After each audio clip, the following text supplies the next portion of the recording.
Betrayal and liberation. A failed marriage. Unveiled.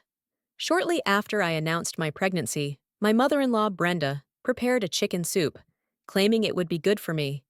But as soon as I drank it, I was seized by excruciating abdominal pain and heavy bleeding. Through the haze of agony, I begged my husband, Jake, and Brenda to call for help. Brenda simply smirked and said, "There's no need." I put a full dose of abortion medication in the soup. No one can save this baby now. Shocked and struggling to comprehend what had just happened, I demanded an explanation. Jake, clearly annoyed, confessed, "My ex, Melissa, is back. She's agreed to take me back, but she doesn't want me having a child with you."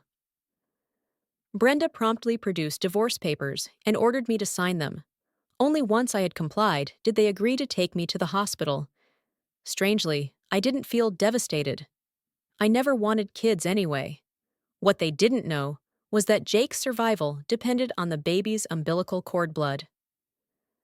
2 months prior, Jake and I had both undergone health checkups. While my results were fine, Jake's revealed he had advanced leukemia.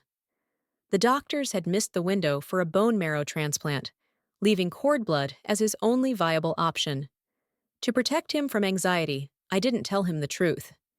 Instead, I disguised his meds as vitamins and stopped taking birth control, hoping the baby could save his life. I endured hormone injections and eventually got pregnant, sacrificing my own wishes to try to save him. But in the end, Jake destroyed his only chance at survival. The morning after my hospital visit, Jake called, furious. "Ava, why didn't you show up at the civil office to finalize the divorce? Stop trying to cling to me." I rolled my eyes but agreed to meet him. When I arrived, Jake was waiting with Brenda and Melissa. Melissa, clinging to Jake's arm, looked down on me with disdain. "Hurry up and finalize this," Jake snapped. "I'm done with you." Calmly, I signed the papers. But before I left, I said, "Jake, do you know why I suddenly decided to have a baby?" He frowned, confused. "Why?" Melissa laughed. "Obviously, she's trying to trap you." I smiled, shaking my head. "Actually, Jake, it was to save your life. You have leukemia, and the baby's cord blood was your only chance, but you threw it all away." I handed him a copy of his medical results and walked out as their smug expressions turned to panic. Jake's calls became relentless.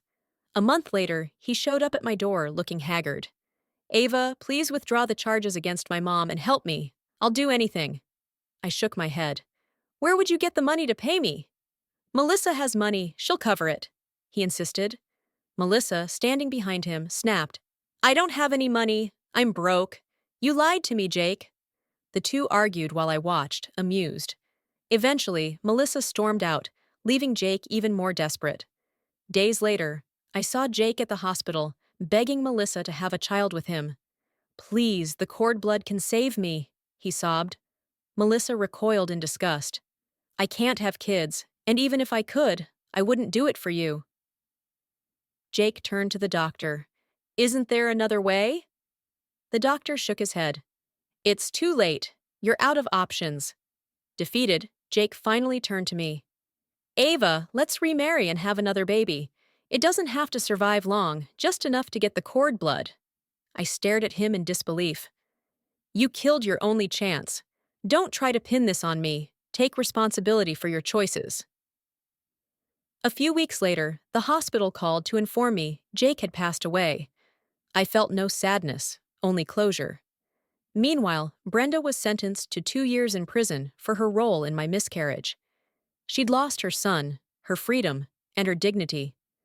I visited her once, only to confirm she knew the truth. "Jake is gone, Brenda. You both did this to yourselves."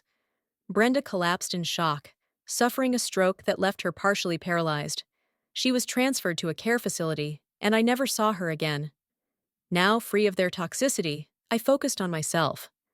I've learned to prioritize my own happiness and embrace the fulfilling, independent life I'd always wanted.